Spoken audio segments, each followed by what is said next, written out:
Study Guide: The Path to Enlightenment and Liberation in Divine You.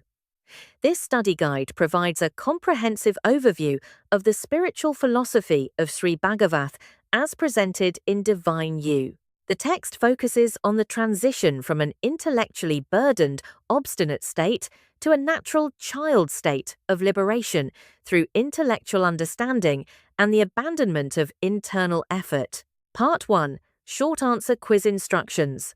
Answer each of the following 10 questions in 2 to 3 sentences based on the provided text. 1. What is the innocent state or child state, and how does the intellect affect it? The child state is the natural state of the mind, characterized by basic cognition, without the burden of accumulated memories or distinctions between good and bad.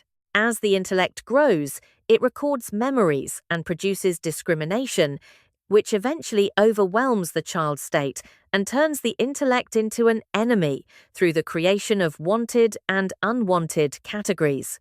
2. How does the text distinguish between the intellect functioning as a kartha versus a tool? The intellect functions as a kartha controller when it is dominated by obstinate attitudes, projecting its own desires and creating internal conflict. When this obstinacy is reduced and the mind accepts its inability to control the inner realm, the intellect relaxes into a tool used for functional worldly affairs without disrupting the natural child state. 3. Why does Sri Bhagavath claim that intellectual understanding alone is sufficient for enlightenment?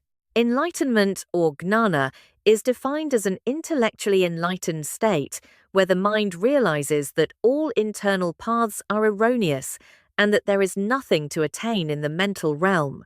Because realization and understanding occur within the intellectual aspect of the mind, once this logic is fully accepted without contrary views, the mind's dimension shifts toward liberation. 4. What is the concept of pravagam and how does it relate to the small I? Pravagam refers to the perennial, flowing stream of feelings and thoughts that move like a river without a final destination. In this context, the small I is the momentary player or thought process that connects with and eventually transforms into this endless flow, losing its rigid individuality to become part of a larger infinity. 5. Explain the difference between the inner realm and external affairs regarding effort.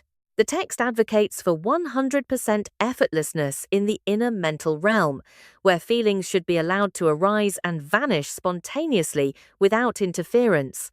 In contrast, external worldly affairs require 100% effort, planning, and the judicious use of tools like logic or meditation to achieve specific goals and fulfill responsibilities. 6. What is the witness state, as described by Sri Bhagavath? The true witness state is an automatic condition that occurs when the search for a specific spiritual status is shelved, and all internal demands or expectations cease. It is not something to be brought about willfully. Rather, it is a state of non-impact, where one remains connected to happenings without being influenced or burdened by them. 7. How does the text describe the 3 types of karma? Karma is divided into sanchita, the total accumulation of past deeds, savings, prarabdha, the portion of karma brought into the current birth to be experienced, and agamaya, new karma generated by current actions. These are seen as the results of individual efforts rather than divine intervention, meaning the individual has the freedom to change them through current actions. 8. What is the liquid state of the mind? The liquid state is a liberated state where the mind does not hold on to any particular thought or feeling adamantly, allowing all internal experiences to flow in and out like a stream. This is contrasted with a frozen or solid state, where the mind is stuck in specific patterns, identities, or samadhi experiences that require maintenance. 9. According to Sri Bhagavath, how should a person handle unwanted feelings like anger or fear? Unwanted feelings should be treated as spontaneous, unconscious reactions that arise according to one's nature. They should be allowed to run their course without internal attempts to regulate or suppress them. By not giving these feelings life through conscious recognition or justification, they naturally lose their velocity and vanish faster than if they were resisted. 10. Explain the analogy of the electric fan regarding the samadhi state. The analogy compares the gap between thoughts to the gap between the wings of a stationary fan, through which one can see the supporting rod, the origin. However, even when the fan, the mind, rotates rapidly during activity, the rod remains visible to those who can penetrate the motion, suggesting that a sahaja samadhi state allows one to remain connected to the ultimate truth while engaged in active thought. Part 2. Quiz Answer Key 1.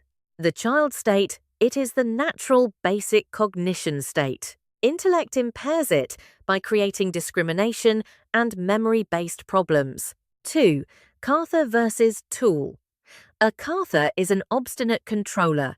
A tool is a functional instrument that operates only when the I will do it attitude is abandoned. 3. Intellectual sufficiency. Realization happens in the mind's intellectual aspect. Once the intellect accepts its inability to reach the divine through effort, liberation occurs automatically. 4. Pravegam and the small I. Pravegam is the flowing river of feelings. The small I is a momentary entity that dissolves into this stream to reach infinity. 5. Inner versus external effort. The inner realm requires zero effort, acceptance. The external world requires full effort and responsibility. 6. Witness state. It is a spontaneous state of non-impact that arises only when one stops trying to achieve it. 7. 3 karmas. Sanchita is the total bank account of karma. Prarabdha is what we withdraw for this life. Agamaya is the new income or karma we create now. 8. Liquid state. A non-stagnant mind that adapts to circumstances without getting stuck in specific identities or experiences. 9. Unwanted feelings. They are unconscious reactions. If left alone and not clicked or justified, they disappear on their own accord. Sure. Electric fan analogy. It illustrates that the source, the rod, can be seen both in silence, stationary wings, and in action, fast rotating wings, representing liberation in daily life. Part 3. Essay format questions. The following questions are designed for deeper reflection and synthesis. Answers are not provided. 1. The role of obstinacy in suffering.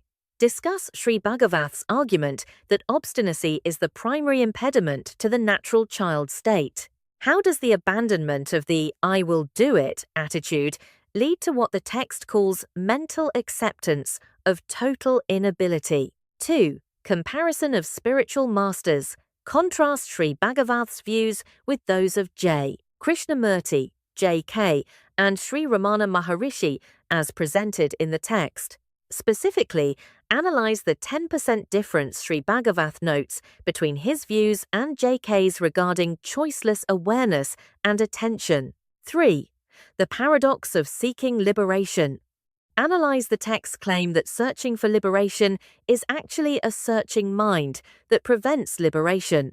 How does the search-free state differ from traditional meditative goals like thoughtless states? 4. Karma and individual responsibility. Explain the interwoven relationship between Sanchita, Prarabdha, and Agamiya karma. Does this framework suggest that human life is entirely predestined, or is there a role for free will and effort? 5. Internal effortlessness versus external action.